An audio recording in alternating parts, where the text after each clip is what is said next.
Hello guys, कैसे हैं आप लोग। उम्मीद करता हूं आप सभी लोग अच्छे से होंगे। मैं मुकीम सर आपके अपने चैनल टीचिंग एंड लर्निंग में आपका तहे दिल से स्वागत है, इस्तकबाल है, वेलकम है।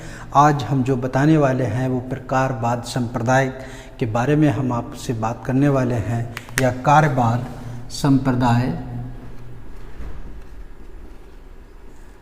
इससे पहले हम संरचनावाद संप्रदाय की बात कर चुके हैं, तो आज जो हम बताएंगे आपको प्रकारवाद संप्रदाय के बारे में। देखिएगा, पहले हम इसके बारे में बाद में बात करते हैं, पहले इसके बारे में कुछ समझ लीजिएगा। प्रकारवाद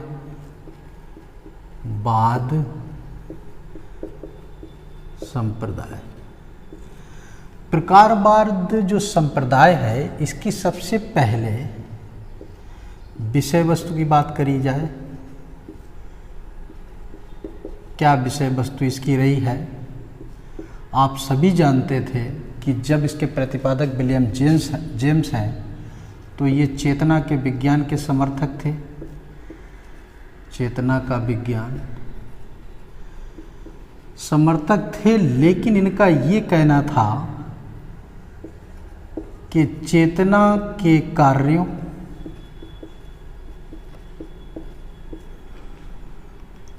या प्रभावों को समझने पर बल दिया इन्होंने। प्रकारवाद का जो थे विलियम जेम्स साहब, जो समर्थक थे, वो चेतना के विज्ञान के थे, लेकिन इन्होंने क्या किया कि चेतना को और चेतना के बाद जो संरचनावाद हुआ था उसमें उन्होंने संवेदना, चेतना या संवेदना की बात की थी, लेकिन इन्होंने ये कहा है कि चेतना को ना मानकर चेतना के कार्यों को देखा जाए, चेतना के कार्यों की बात की जाए, उनके प्रभावों की बात की जाए। तो इसको कैसे स्पष्ट किया जाएगा? देखिएगा, इसको इस तरीके से स्पष्ट करेंगे। जब आपका संरचनावाद आया था, संरचनावाद जो संप्रदाय आपका था, ये किस पे करता था? चेतना या संवेदना। तो हमने आपको संवेदना के बारे में जानकारी दी थी। संवेदना हम किसको कहते थे? जरा ध्यान से देखिएगा। आपकी 5 इंद्रियां जो काम करती हैं, नाम पता होंगे आपको, इंद्रियों के नाम बताने की ज़रूरत नहीं।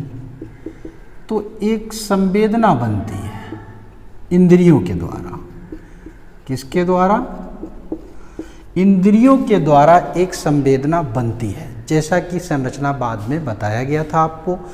संरचनावाद का ये कहना था कि इंद्रियां जो हमारी 5 हैं, जैसे मान लीजिए कि त्वचा है, सांस लेना है, नाक है, कान है, आँख है, तो जो हमारी इंद्रियां 5 हैं, उनसे हम जो चीज़ एहसास करते हैं, जो हम अपनी आकृति अंदर बनाते हैं, वही संवेदना कहलाती है। जैसे मान लिया, आपको हमने पीछे भी बताया है कि संवेदना जो है, हम किसी चीज़ को टच करते हैं, ठंडा है या गर्म है, हमको एहसास होता है, या कोई हमको बुला रहा है तो हमने ये संवेदना कर ली कि कोई हमको बुला रहा है, तो हम पहुंच जाते हैं गेट के बाहर, दरवाज़ा कोई खटखटा रहा है, आप पहुंच जाते हैं। तो जो हम अपने अंदर आकृति बना लेते हैं, जो हम समझ लेते हैं, वो संवेदना में आता।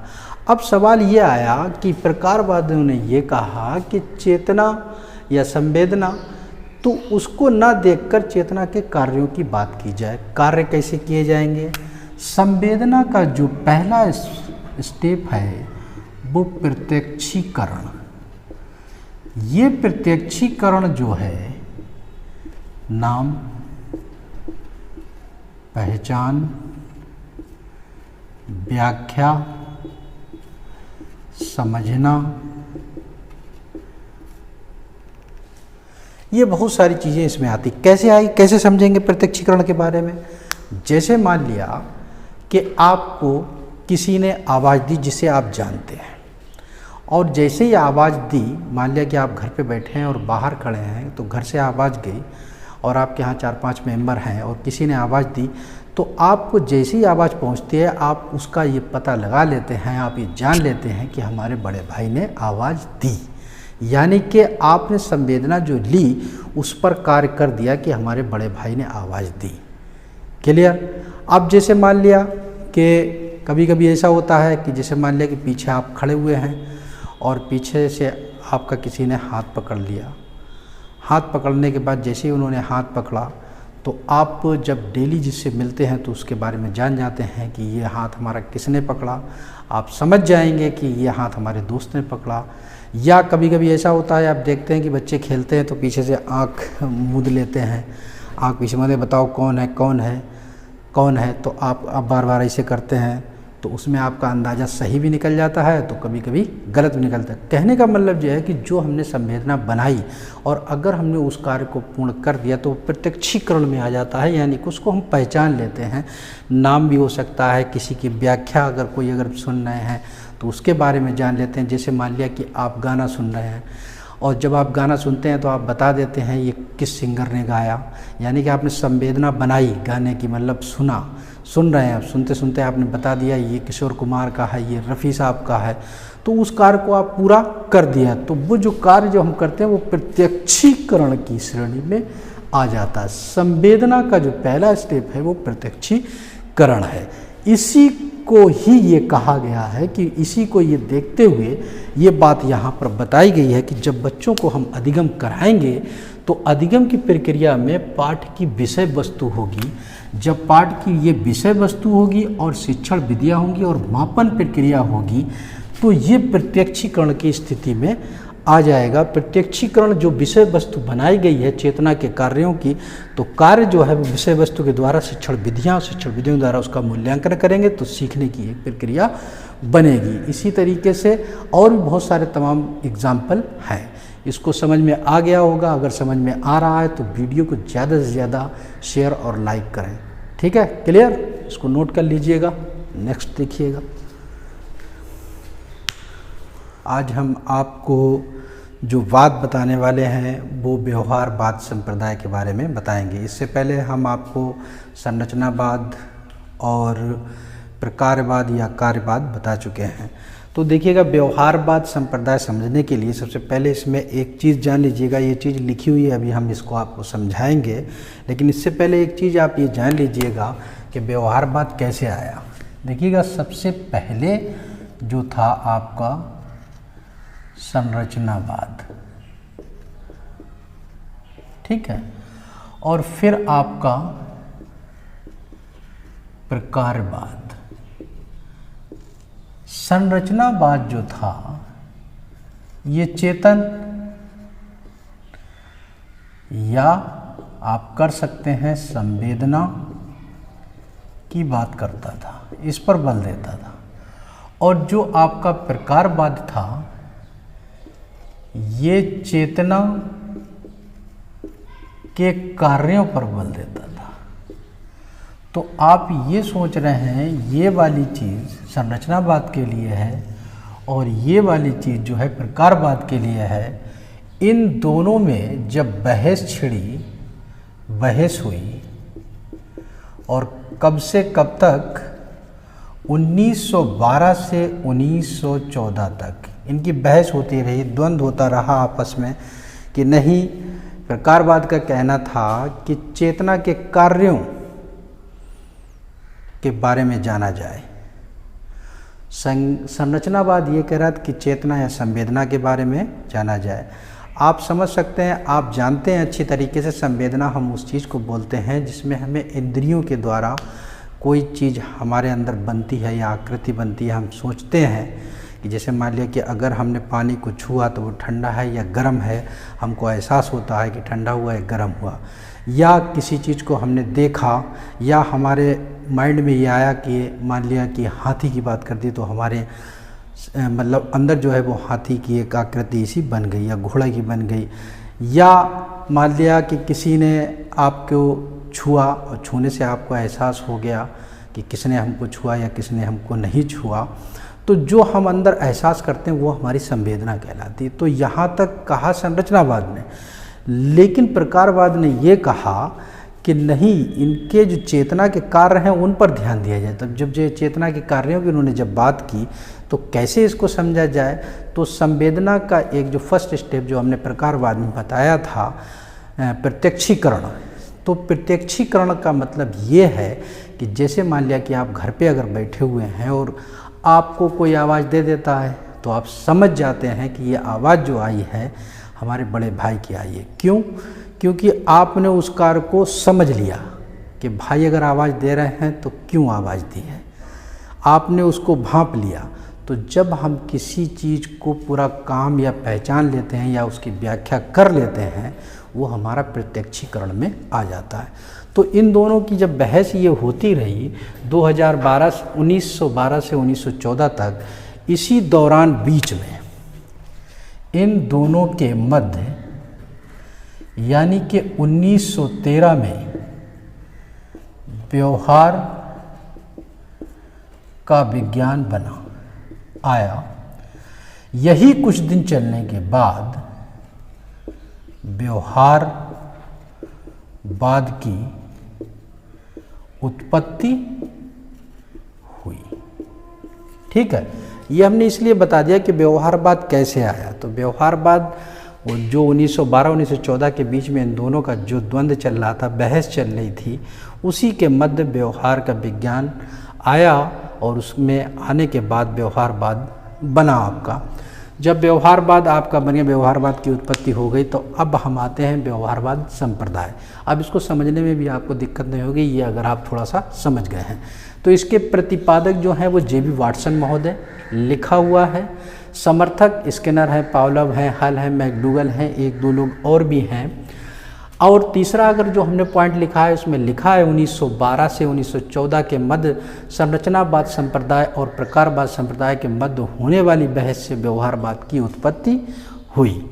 इसके बाद इसमें एक चीज़ और लिख दिया है कि व्यवहारवाद शब्द का प्रयोग सन 1905 में सर्वप्रथम मैकडूगल के द्वारा किया गया था। सिर्फ व्यवहार लिखा था उसमें, व्यवहार शब्द का प्रयोग सन 1905 में सर्वप्रथम मैकडूगल के द्वारा किया गया था।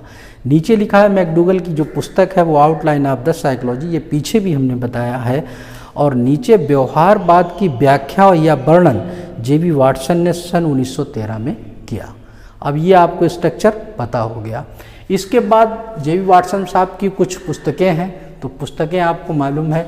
देखिएगा, पहली पुस्तक उन्होंने 1914 में दी जिसका नाम है व्यवहार मनोविज्ञान की तुलनात्मक अवधारणा। दूसरी जो उन्होंने जो पुस्तक दी है जो वो 1919 में, तो उसका नाम है मनोविज्ञान व्यवहार का एक दृष्टिकोण। और तीसरी जो दी गई है वो 1924 में व्यवहारवाद। इन 3 किताबों आपको मालूम होना चाहिए। और इसके बाद जे.बी. वाटसन ने एक बात कही कि व्यवहार की उत्पत्ति जो है वो उद्दीपक और अनुक्रिया से होती है। इसके लिए आनुवांशिक गुणों की आवश्यकता नहीं है बल्कि वातावरण की आवश्यकता होती है। ये बात जे.बी. वाटसन साहब ने कही। अब इसी चीज़ को देखते हुए उन्होंने एक बात और कही, एक कथन दिया, एक कथन कहा जो बहुत ही फेमस है। इसको हम मिटा देते हैं। क्या कथन दिया, ध्यान से देखिएगा जरा।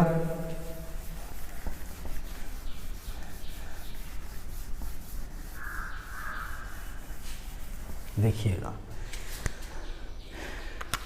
उन्होंने ये कहा था कि आप मुझे कुछ बच्चे दे दो, आप जैसा चाहो, आप जैसा चाहो दूंगा, आप चाहो तो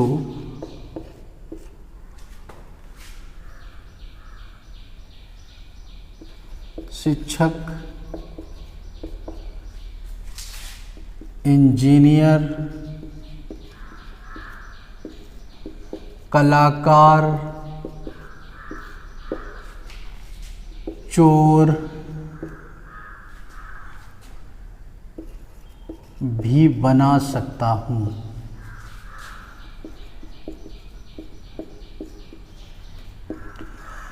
ये जो आप मुझे कुछ बच्चे दे दो, आप जैसा चाहो वैसा मैं बना दूंगा, आप चाहो तो शिक्षक, इंजीनियर, कलाकार, चोर भी बना सकता हूँ, ये उन्होंने अपनी भाषा में कहा, अपने कोटेशन में कहा, अपना कथन दिया।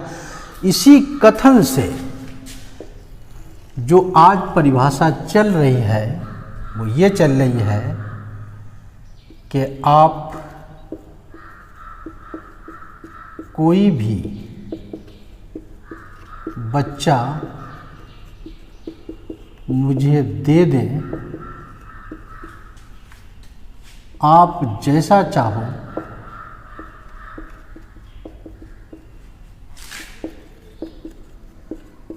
मैं वैसा बना दूंगा।